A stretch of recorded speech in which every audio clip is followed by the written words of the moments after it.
All right, guys, so I'm getting ready to set up the railroad for the first full run session here on the Silverado and Rio Grande of the year. I've had some trains run a couple times just to test everything, and it weathered real well. But I've done a little bit of work. I'm going to show you here. I restained the bridges and the tunnel portal there this winter in the shop. Those look pretty sharp. And then I did some work on the waterfall, that rock you see that sets kind of horizontal in the middle. I added that, and I used a little bit of concrete to kind of lock everything in to create kind of a plunge pool. It just gives it a different sound.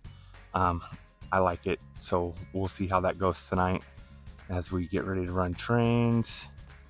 Let's see. Let's zoom out here. I got the pines in. The dwarf pines, I put those in each year. I found them at Walmart for, I think they were $9.99 a piece. I just run them for the year, and then in the fall I yank them out. I hate wasting them. I try to find a home for them, but I don't want them growing. They will totally bust up all the rock work, and that was a pain in the butt to do, so I'm not eager to redo that. I want to show you something else I've been working on. I built these little toolbox locomotive caddies. I saw these somewhere, and I don't remember where I saw them, but if you were the one that came up with this, kudos to you. These are great for hauling my locomotives and cabooses, so I'm not running the risk of busting off all the detail parts. These are going to get super detailed with the they'll get stained up, they'll get the railroad logo on them, so these will become kind of a part of the whole layout. But I'm going to go ahead and get everything set up here. I've got a half a dozen buildings. I'll get the trains on the tracks, I'll get the transformer set up, and then I'll come back.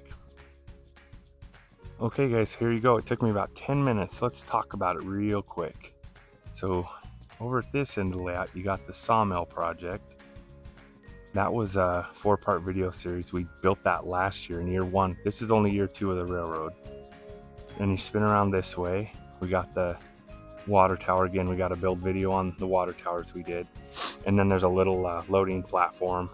That's the one building from my old Garden Railroad. Probably, I bet that building's 6-8 years old. Again, I don't leave my buildings out. I only bring them out when I'm running. So they're built pretty good, but they're not weatherproof. Back here in the back, we got our Rainbow Ridge buildings. And then I'm going to pan over this way, and you can see the other water tower, and then a little station that I built.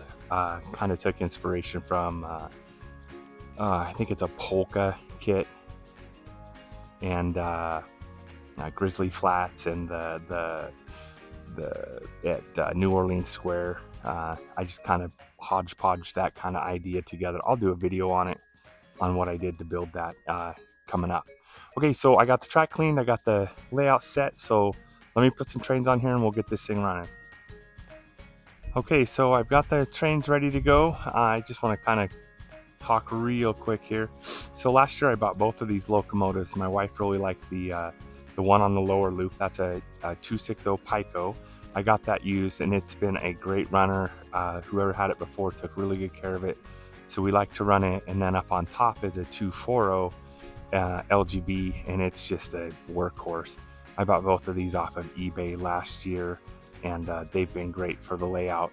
The 2 passenger cars there are from a set that came in an estate that I bought. It's one of the Bachmann sets with the 460 Annie locomotive, tender, and a couple of cars. This is the Chattanooga Railroad.